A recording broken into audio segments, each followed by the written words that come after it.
сәлем жас талапкер. Бүгінгі таңда әлемді электр энергиясынсыз елестету мүмкін емес. Электр энергетикасы адам өміріндегі барлық қызметтерді, өндіріс пен ауыл шаруашылығын, ғылым мен ғарышты, сондай-ақ бүкіл өмірімізді басып алды. Бұл білім беру бағдарламасы көптеген салаларды қамтиды, сондықтан да өте жоғары сұранысқа ие. Бұл білім беру бағдарламасы тек ер балаларға ғана емес, сол себепті қыз балаларға да тиімді. Оқу барысында студенттер өндірістік практикаларын төменде көрсетілген мекемелерде өткізе алады.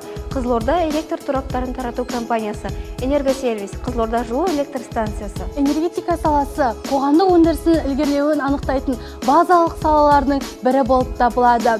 Барлық индустриалды елді мекендерде энергетика мамандығының басқа салалардан қарағанда осып кетуде.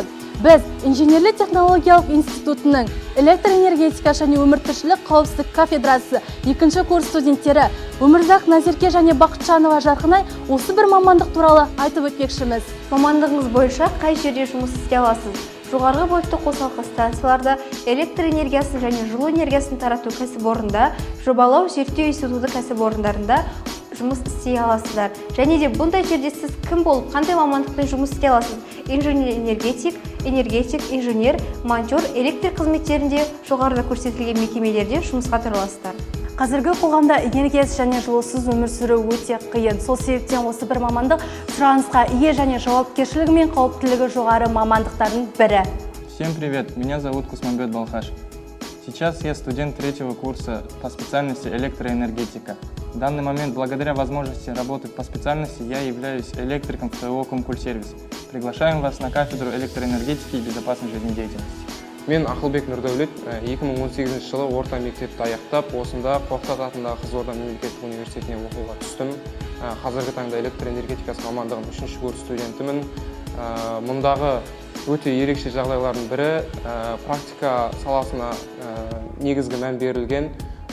Мысалы бізді 3-ші курс ретінде ТЭЦ-ке және осы корпустың алдында биылғы жылы күн және жел электр станциясы салынған. Бұл жұмыстар бізді ғылыми зерттеуде, практикамызды жетілдіруде өте септігін тигізеді деп ойлаймын.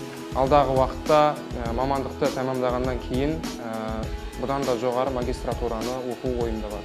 Қорқыт атындағы Қызылорда университеті инженерлік технологиялық институты 5-ші оқу ғимараты электр энергетикасы және өміртіршілік қауіпсіздігі кафедрасы. Мамандыққа бейіндік пәндер математика және физика. Кел, белсенді студенттер қатарына сен де қосыл.